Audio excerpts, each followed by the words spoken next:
Hi hello வணக்கம். நான் தான் உங்கள் ஷெஃப் தீனா. இன்றைக்கி நம்மளோட ஷெஃப் தீனாஸ் கிச்சனுக்கு ஒரு சூப்பரான ஒரு ஸ்வீட் பண்ணியிருக்கேன். நிறைய பேர் ஸ்வீட்ஸ் கேட்டிருக்காங்க, நிறைய விதமான ஸ்வீட்ஸ்லாம். ஆனால் ஆக்சுவலாக என்னோட கொஞ்சம் டைட்டான ஷெடியூல் வந்து பண்ண முடியல. பட் இருந்தாலும் எனக்கு பிடிச்ச ரொம்ப பிடிச்ச இந்த பிரெட் அல்வா உங்களுக்காக நான் பண்ணியிருக்கேன். கண்டிப்பாக வீட்டில் ட்ரை பண்ணி பாருங்கள். இந்த பிரெட் அல்வா ரொம்ப ஈஸியான மெத்தடில் ஒரு 6 பிரெட்டை வச்சு மில்க்லாம் ஆட் பண்ணி சூப்பர் மெத்தட் கொடுத்துருங்க. கண்டிப்பாக ட்ரை பண்ணி பார்த்து சொல்லுங்கள். அதுக்கு முன்னாடி இந்த டிஷ்ஷுக்கு தேவையான இன்க்ரீடியன்ஸை நம்ம பார்த்துடலாம்.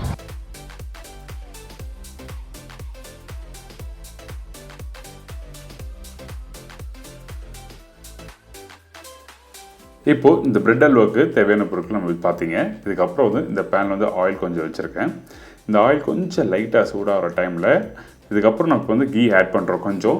கொஞ்சம் லைட்டாக கீ மெல்ட் ஆகிற டைமில் நான் கட் பண்ணி வச்சுருக்கேன் 6 பிரெட்டு. சின்ன சைஸ் பிரெட்டை வந்து நான் வந்து இந்த மாதிரி சைட் ட்ரிம்மிங்ஸில் கட் பண்ணிவிட்டு இந்த மாதிரி டேரெக்டாக ஃப்ரை பண்ணுறேன்.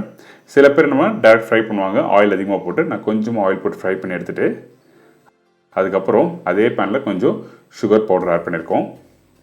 சுகர் பவுடர் ஆட் பண்ண தண்ணி ஆட் பண்ணியிருக்கேன். இந்த தண்ணி வந்து நீங்கள் வீட்டில் எப்படி சக்கரை பாவு எடுப்பீங்களோ அதே மாதிரி கொஞ்சம் லைட்டாக அந்த சக்கரை தண்ணி எடுக்கும்போது கையில் தொடும் போது உங்களுக்கு தெரியும் கொஞ்சம் கரெக்டான சுகர் சிறப்பு ப்ராப்பராக வந்துருக்கணும். அதுக்கு பிறகு இந்த ஏலக்காய் பவுடர். இந்த ஏலக்காய் பவுடரும் சில பேர் சக்கரையில் போட்டு அரைப்பாங்க. அப்படி பண்ண வேண்டாம். வெறும் ஏலக்காவை லைட்டாக வறுத்துட்டு இது மாதிரி பவுட்ரு பண்ணி அந்த சுகர் வாட்டரில் போட்டிருக்கோம். இதுக்கப்புறம் நம்ம ஃப்ரை பண்ணி வச்சுருக்கேன் அந்த ப்ரெட்டு.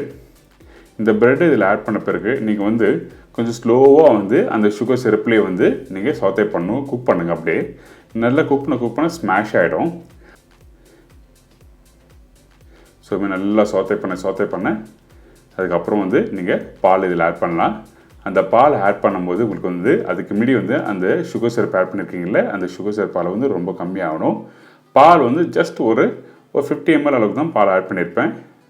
அதுக்கப்புறம் இந்த காஞ்ச திராட்சையும் இந்த முந்திரி பருப்பையும் எல்லாத்தையும் ஒன்றா வறுத்து இதில் ஆட் பண்ணுறேன்.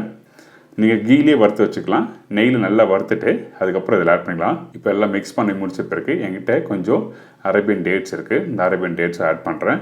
போட்டு ஜஸ்ட் நல்லா மிக்ஸ் பண்ணுங்கள். அரேபியன் டேட்ஸ் நல்லா சாஃப்டாக இருக்கும். ஸோ அதனால தான் வந்து எல்லா ப்ரிப்பரேஷன் முடித்த பிறகு லாஸ்ட்டாக வந்து இந்த அரேபியன் டேட்ஸ் ஆட் பண்ணியிருக்கோம்.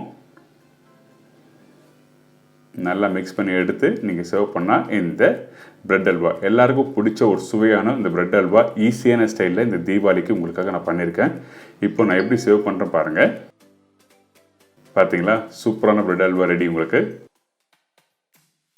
வாவ், இன்றைக்கி ஒரு ஃபேன்டாஸ்டிக்கான இந்த பிரெட் அல்வா உங்களுக்கு பண்ணி கொடுத்துருக்கேன். எல்லாருக்கும் வீட்டில் பிரெட் அல்வா பண்ண முடியும். பட் ஆனால் இருந்தாலும் ஒரு சிம்பிள் ஸ்டைலில் ஒரு 6 பிரெட் வச்சு எப்படி உங்களுக்கு பண்ண தெரியும் சொல்லி கொடுத்துருக்கேன். கண்டிப்பாக வீட்டில் ட்ரை பண்ணி பாருங்கள். முக்கியமாக மறக்காமல் லாஸ்ட்டாக ஃபினிஷிங் கொஞ்சம் அந்த டேட்ஸை போட்டு மிக்ஸ் பண்ணி சாப்பிட்டு பார்த்தா சூப்பராக இருக்கும். இதே மாதிரி நாளைக்கு ஒரு சுவையான சூப்பரான டிஷ் சந்திக்கிறேன். அதுவரை உங்கள் இடம் வந்து விடைபெறுவது உங்கள் chef Deena. See you, bye. Take care.